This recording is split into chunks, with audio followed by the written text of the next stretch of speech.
bitterness that the sense of being kept outside the social pale puts into the heart of an old maid. He therefore calculated his own treatment of Mademoiselle Gamard very wisely. She was then about 38 years old, and still retained a few pretensions, which, in well-behaved persons of her condition, change, rather later, into strong personal self-esteem. The canon saw plainly that to live comfortably with his landlady he must pay her invariably the same attentions and be more infallible than the Pope himself. To compass this result, he allowed no points of contact between himself and her except those that politeness demanded, and those which necessarily exist between two persons living under the same roof. Thus, though he and the Abbé Trubert took their regular 3 meals a day, he avoided the family breakfast by inducing Mademoiselle Gamard to send his coffee to his own room. He also avoided the annoyance of supper by taking tea in the houses of friends with whom he spent his evenings. In this way he seldom saw his landlady except at dinner, but he always came down to that meal a few minutes in advance of the hour. During this visit of courtesy, as it may be called, he talked to her, for the 12 years he had lived under her roof, on nearly the same topics, receiving from her the same answers. How she had slept, her breakfast, the trivial domestic events, her looks, her health, the weather, the time the church services had lasted, the incidents of the Mass, the health of such or such a priest. These were the subjects of their daily conversation.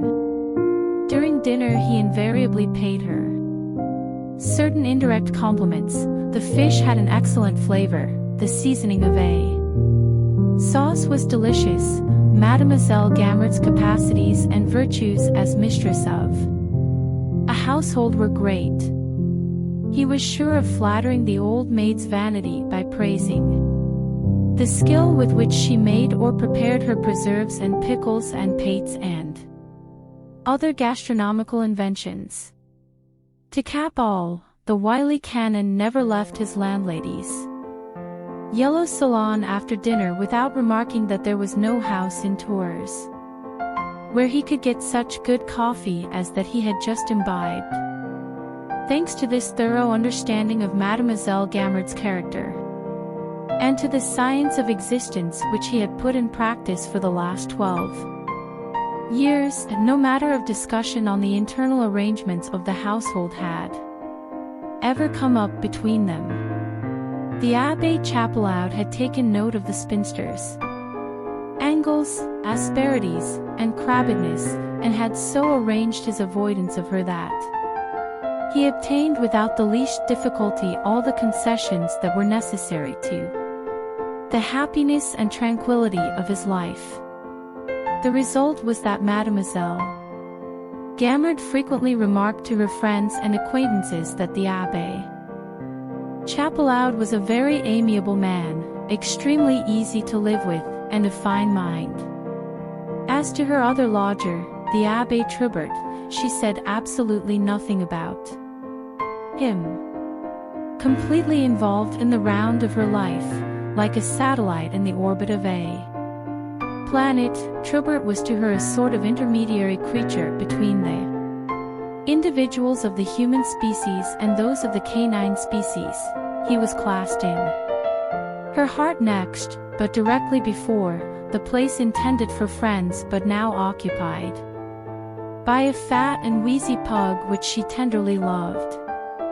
She ruled Trubert completely, and the intermingling of their interests was so obvious that many persons of her social sphere believed that the Abbé Trubert had designs on the old maid's property, and was binding her to him unawares with infinite patience, and really directing her while he seemed to be obeying without ever letting her perceive in him the slightest wish on his part to govern her. When the Abbé Chapelaud died, the old maid, who desired a lodger with quiet ways, naturally thought of the vicar. Before the canon's will was made known, she had meditated offering his rooms to the Abbé Trubert, who was not very comfortable on the ground floor. But when the Abbé Berato, on receiving his legacy, came to settle in writing the terms of his board, she saw he was so in love with the apartment, for which he might now admit his long-cherished desires, that she dared not propose the exchange, and accordingly sacrificed her sentiments of friendship to the demands of self-interest. But in order to console her beloved canon, Mademoiselle took up the large white Chateau Renaud bricks that made the floors of his apartment and replaced them by wooden floors laid in Pointe de Hongrie. She also rebuilt a smoky chimney. For 12 years the Abbé Berato had seen his friend Chapelaud in that house without ever giving a thought to the motive of the canon's extreme circumspection in his relations to Mademoiselle Gamard. When he came himself to live with that saintly woman, he was in the condition of a lover on the point of being made happy. Even if he had not been by nature purblind of intellect, his eyes were too dazzled by his new happiness to allow him to judge of the landlady, or to reflect on the limits which he ought to impose on their daily intercourse. Mademoiselle Gamard, seen from afar and through the prism of those material felicities which the vicar dreamed of enjoying in her house, seemed to him a perfect being, a faultless Christian, essentially charitable, the woman of the gospel, the wise virgin, adorned by all those humble and modest virtues which shed celestial fragrance upon life. So, with the enthusiasm of one who attains an object long desired, with the candor of a child, and the blundering foolishness of an old man utterly without worldly experience, he fell into the life of Mademoiselle Gamard precisely as a fly is caught in a spider's web. The first day that he went to dine and sleep at the house, he was detained in the salon after dinner, partly to make his landlady's acquaintance, but chiefly by that inexplicable embarrassment which often assails timid people and makes them fear to seem impolite by breaking off a conversation in order to take leave. Consequently, he remained there the whole evening. Then a friend of his, a certain Mademoiselle Salomon de Villenoix, came to see him, and this gave Mademoiselle Gamard the happiness of forming a card table, so that when the vicar went to bed he felt that he had passed a very agreeable evening. Knowing Mademoiselle Gamard and the Abbé Trubert but slightly, he saw only the superficial aspects of their characters. Few persons bear their defects at once. They generally take on a becoming veneer. The worthy Abbé was thus led to suggest to himself the charming plan of devoting all his evenings to Mademoiselle Gamard, instead of spending them, as Chapelaud had done, elsewhere. The old maid had for years been possessed by a desire which grew stronger day by day. This desire, often formed by old persons, and even by pretty women, had become in Mademoiselle Gamard's soul as ardent a longing as that of Berato for Chapelaud's apartment, and it was strengthened by all those feelings of pride, egotism, envy, and vanity which pre-exist in the breasts of worldly people. This history is of all time. It suffices to widen slightly the narrow circle in which these personages are about to act to find the coefficient reasons of events which take place in the very highest spheres of social life. Mademoiselle Gamard spent her evenings by rotation in 6 or 8 different houses. Whether it was that she disliked being obliged to go out to seek society, and considered that at her age she had a right to expect some return, or that her pride was wounded at receiving no company in her house, or that her self-love craved the compliments she saw her various hostesses receive. Certain it is that her whole ambition was to make her salon a center towards which a given number of persons should nightly make their way with pleasure. One morning as she left Saint Gatien, after Berato and his friend Mademoiselle Salomon had spent a few evenings with her and with the faithful and patient Tribert, she said to certain of her good friends whom she met at the church door, and whose slave she had hitherto considered herself, that those who wished to see her could certainly come once a week to her house, where she had friends enough to make a card table. She could not leave the Abbé Berato. Mademoiselle Salomon had not missed a single evening that week. She was devoted to friends, and etc., etc. Her speech was all the more humbly haughty and softly persuasive because Mademoiselle Salomon de Villenoix belonged to the most aristocratic society in Tours. For though Mademoiselle Salomon came to Mademoiselle Gamard's house solely out of friendship for the vicar, the old maid triumphed in receiving her, and saw that, thanks to Berato, she was on the point of succeeding in her great desire to form a circle as numerous and as agreeable as those of Madame de Listomere, Mademoiselle Merlin de la Blaudière, and other devout ladies who were in the habit of receiving the pious and ecclesiastical society of Tours. But alas! The Abbé Berato himself caused this cherished hope to miscarry. Now if those persons who in the course of their lives have attained to the enjoyment of a long-desired happiness and have therefore comprehended the joy of the vicar when he stepped into Chapelaud's vacant place, they will also have gained some faint idea of Mademoiselle Gamard's distress at the overthrow of her favorite plan. After accepting his happiness in the old maid's salon for 6 months with tolerable patience, Berato deserted the house of an evening, carrying with him Mademoiselle Salomon. In spite of her utmost efforts, the ambitious Gamard had recruited barely 6 visitors, whose faithful attendance was more than problematical, and Boston could not be played night after night unless at least 4 persons were present.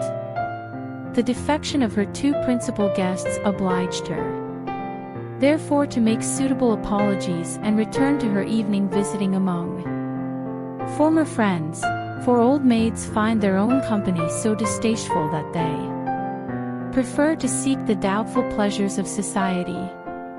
The cause of this desertion is plain enough. Although the vicar was one of those to whom heaven is hereafter to belong in virtue of the decree, blessed are the poor in spirit, he could not, like some fools, endure the annoyance that other fools caused him. Persons without minds are like weeds that delight in good earth. They want to be amused by others, all the more because they are dull within. The incarnation of ennui to which they are victims, joined to the need they feel of getting a divorce from themselves, produces that passion for moving about, for being somewhere else than where they are, which distinguishes their species. And also that of all beings devoid of sensitiveness, and those who have missed their destiny, or who suffer by their own fault, without really fathoming the vacuity and emptiness of Mademoiselle Gamard's mind, or stating to himself the pettiness of her ideas. The poor Abbé perceived, unfortunately too late, the defects which she shared with all old maids, and those which were peculiar to herself. The bad points of others show out so strongly against the good that they usually strike our eyes before they wound us. This moral phenomenon might, at a pinch, be made to excuse the tendency we all have, more or less, to gossip. It is so natural, socially speaking, to laugh at the failings of others that we ought to forgive the ridicule our own absurdities excite, and be annoyed only by calumny. But in this instance the eyes of the good vicar never reached the optical range which enables men of the world to see and evade their neighbors' rough points, before he could be brought to perceive the faults of his landlady. He was forced to undergo the warning which nature gives to all her creatures: pain. Old maids who have never yielded in their habits of life or in their characters to other lives and other characters, as the fate of woman exacts, have, as a general thing, a mania for making others give way to them. In Mademoiselle Gamard this sentiment had degenerated into despotism, but a despotism that could only exercise itself on little things. For instance, among 100 other examples, the basket of counters placed on the card table for the Abbé Birato was to stand exactly where she placed it, and the Abbé annoyed her terribly by moving it, which he did nearly every evening. How is this sensitiveness stupidly spent on nothings to be accounted for? What is the object of it? No one could have told in this case. Mademoiselle Gamard herself knew no reason for it. The vicar, though a sheep by nature, did not like, any more than other sheep, to feel the crook too often, especially when it bristled with spikes. Not seeking to explain to himself the patience of the Abbé Trubert, Birato simply withdrew from the happiness which Mademoiselle Gamard believed that she seasoned to his liking, for she regarded happiness as a thing to be made, like her preserves. But the luckless Abbé made the break in a clumsy way, the natural way of his own naive character, and it was not carried out without much nagging and sharp shooting, which the Abbé Birato endeavored to bear as if he did not feel them. By the end of the first year of his sojourn under Mademoiselle Gamard's roof, the vicar had resumed his former habits, spending 2 evenings a week with Madame de Listomere, 3 with Mademoiselle Salomon, and the other 2 with Mademoiselle Merlin de la Blotière. These ladies belonged to the aristocratic circles of Touranian society, to which Mademoiselle Gamard was not admitted. Therefore the Abbé's abandonment was the more insulting, because it made her feel her want of social value. All choice implies contempt for the thing rejected. Monsieur Birato does not find us agreeable enough, said the Abbé Trubert to Mademoiselle Gamard's friends when she was forced to tell them that her evenings must be given up. He is a man of the world, and a good liver. He wants fashion, luxury, witty conversation, and the scandals of the town. These words of course obliged Mademoiselle Gamard to defend herself at Birato's expense. He is not much a man of the world, she said. If it had not been for the Abbé Chapelaud he would never have been received at Madame de Listomere's. Oh, what didn't I lose in losing the Abbé Chapelaud? Such an amiable man, and so easy to live with. In 12 whole years I never had the slightest difficulty or disagreement with him. Presented thus, the innocent Abbé was considered by this bourgeois society, which secretly hated the aristocratic society, as a man essentially exacting and hard to get along with. For a week Mademoiselle Gamard enjoyed the pleasure of being pitied by friends who, without really thinking one word of what they said, kept repeating to her, "How could he have turned against you?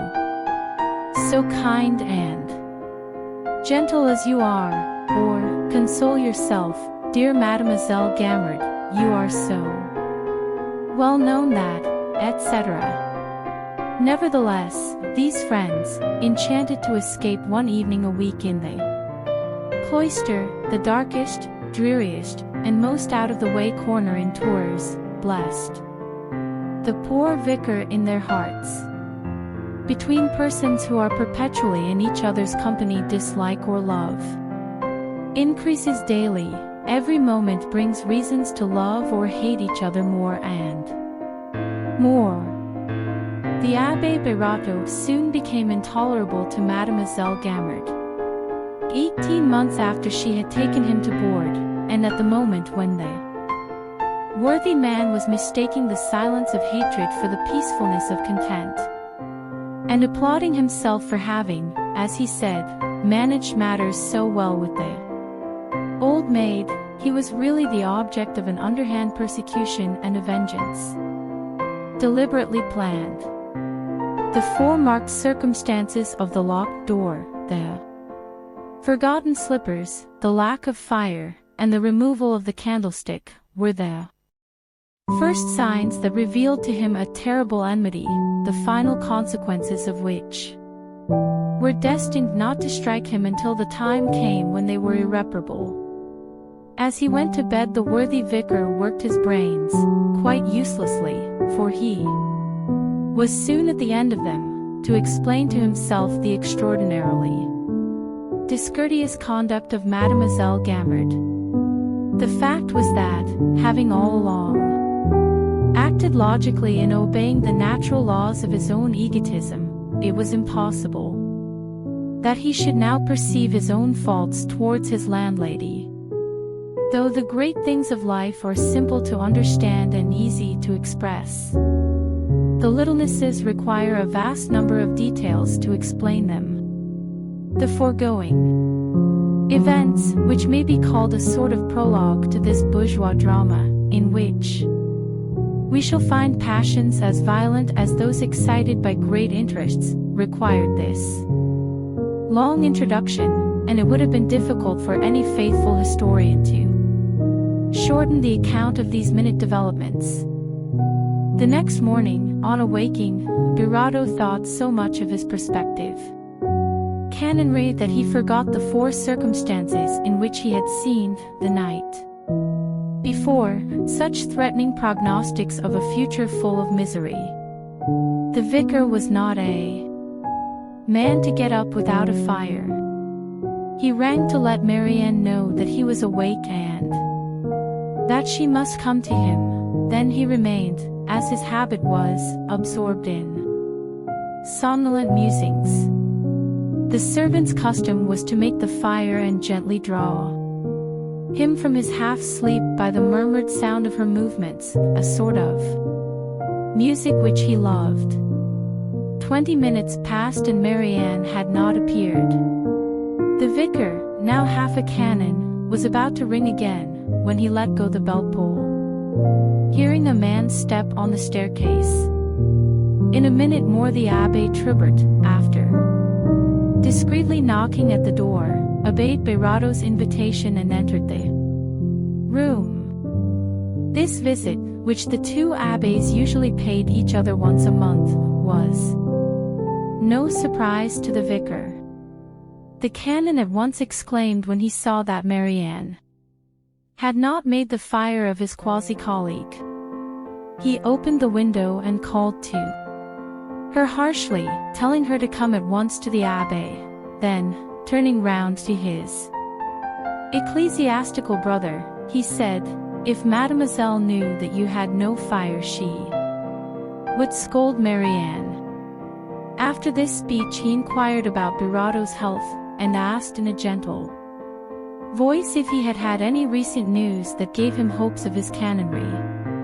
The vicar explained the steps he had taken, and told, naively, the names of the persons with whom Madame de Listomere was using her influence, quite unaware that Tribert had never forgiven that lady for not admitting him, the Abbé Tribert, twice proposed by the bishop as vicar general, to her house.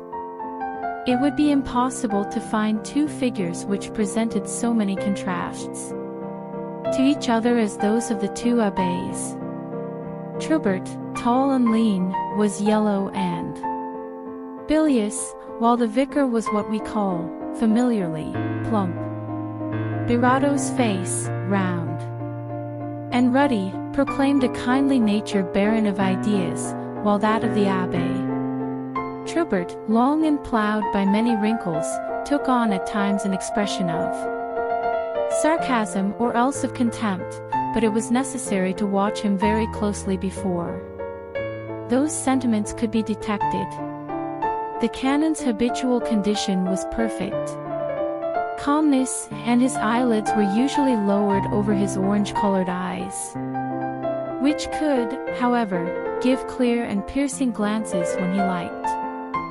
Reddish hair added to the gloomy effect of this countenance, which was always obscured by the veil which deep meditation drew across its features. Many persons at first sight thought him absorbed in high and earnest ambitions, but those who claimed to know him better denied that impression, insisting that he was only stupidly dull under Mademoiselle Gamard's despotism, or else worn out by too much fasting. He seldom spoke, and never laughed. When it did so happen that he felt agreeably moved, a feeble smile would flicker on his lips and lose itself in the wrinkles of his face. Birotteau, on the other hand, was all expansion, all frankness. He loved good things and was amused by trifles with the simplicity of a man who knew no spite or malice. The Abbé Trubert roused, at first sight, an involuntary feeling of fear, while the vicar's presence brought a kindly smile to the lips of all who looked at him. When the tall canon marched with solemn step through the naves and cloisters of Saint Gatien, his head bowed, his eye stern, respect followed him. That bent face was in harmony with the yellowing arches of the cathedral, the folds of his cassock fell in monumental lines that were worthy of statuary. The good vicar, on the contrary, perambulated about with no gravity at all. He trotted and ambled, and seemed at times to roll himself along. But with all this there was one point of resemblance between the two men. For, precisely as Trubert's ambitious air, which made him feared, had contributed probably to keep him down to the insignificant position of a mere canon, so the character and ways of Birotteau marked him out as perpetually the vicar of the cathedral and nothing higher. Yet the Abbé Trubert, now 50 years of age, had entirely removed, partly by the circumspection of his conduct and the apparent lack of all ambitions, and partly by his saintly life, the fears which his suspected ability and his powerful presence had roused in the minds of his superiors. His health having seriously failed him during the last year, it seemed probable that he would soon be raised to the office of Vicar General of the Archbishopric. His competitors themselves desired the appointment so that their own plans might have time to mature. During the few remaining days which a malady, now become chronic, might allow him. Far from offering the same hopes to rivals, Birotteau's triple chin showed to all who wanted his coveted canonry an evidence of the soundest health. Even his gout seemed to them, in accordance with the proverb, an assurance of longevity. The Abbé Chapelaud, a man of great good sense, whose amiability had mad the leaders of the diocese and the members of the best society in Tours seek his company, had steadily opposed, though secretly and with much judgment, the elevation of the Abbé Trubert. He had even adroitly managed to prevent his access to the salons of the best society. Nevertheless, during Chapelaude's lifetime, Trubert treated him invariably with great respect, and showed him on all occasions the utmost deference. This constant submission did not, however, change the opinion of the late canon, who said to Berato during the last walk they took together, "Distrust that lean stick of a Trubert, Sixtus V, reduced to the limits of a bishopric." Such was the friend, the abiding guest of Mademoiselle Gamard, who now came, the morning after the old maid had, as it were, declared war against the poor vicar, to pay his brother a visit and show him marks of friendship. "You must excuse Marianne," said the canon, as the woman entered. "I suppose she went first to my rooms. They are very damp, and I coughed all night. You are most healthily situated here," he added, looking up at the cornice. "Yes, I am lodged like a canon," replied Berato. "And I like a vicar," said the other, humbly.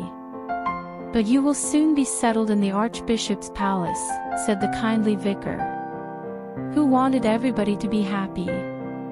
"Yes, or in the cemetery, but God's will be done," and Trubert raised his eyes to heaven resignedly. "I came," he said, "to ask you to lend me the Register of Bishops. You are the only man in Tours I know who has a copy." "Take it out of my library," replied Berato, reminded by the canon's words of the greatest happiness of his life. The canon passed into the library and stayed there while the vicar dressed. Presently the breakfast bell rang, and the gouty vicar reflected that if it had not been for Trubert's visit he would have had no fire to dress by. "He's a kind man," thought he. The two priests went downstairs together, each armed with a huge folio which they laid on one of the side tables in the dining room. "What's all that?" asked Mademoiselle Gamard, in a sharp voice, addressing Berato. "I hope you are not going to litter up my dining room with your old